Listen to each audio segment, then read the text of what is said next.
वसईच्या बरमपूर उमेळमान गावात एक 60 वर्षीय महिलेची राहत्या घरात निर्घृण हत्या करण्यात आल्याची धक्कादायक घटना उघडकीस आली।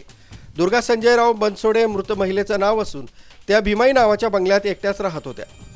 सोमवारी सकाळपासून दुर्गाबाई फोन उचलत नसल्यानं त्यांचा मुलगा रात्री त्यांना भेटण्यासाठी आला, तेव्हा हॉलमध्ये रक्ताचे सडे दिसल्यानं ही घटना समोर आली। घटनेची माहिती मिळताच माणिकपूर पोलिसांनी तातडीनं धाव घेऊन मृतदेह ताब्यात घेतलाय। अज्ञातानं घरात घुसून ही हत्या केली असून हत्येचं नेमकं कारण अद्याप स्पष्ट झालं नाहीये। हत्येचा उद्देश चोरी होता का या दृष्टीनं पोलीस सध्या कुटुंबांकडून पडताळणी करीत आहेत। या प्रकरणी पालघर जिल्ह्याचे पोलीस अधीक्षक यतीश देशमुख यांच्या मार्गदर्शनाखाली सुरू आहे। माणिकपूर पोलीस या प्रकरणाचा अधिक तपास करत असून लवकरात लवकर गुन्हेगाराला पकडण्याचं आव्हान त्यांच्या समोर आहे। आरबी न्यूजसाठी मलिक शेख मोखाडा।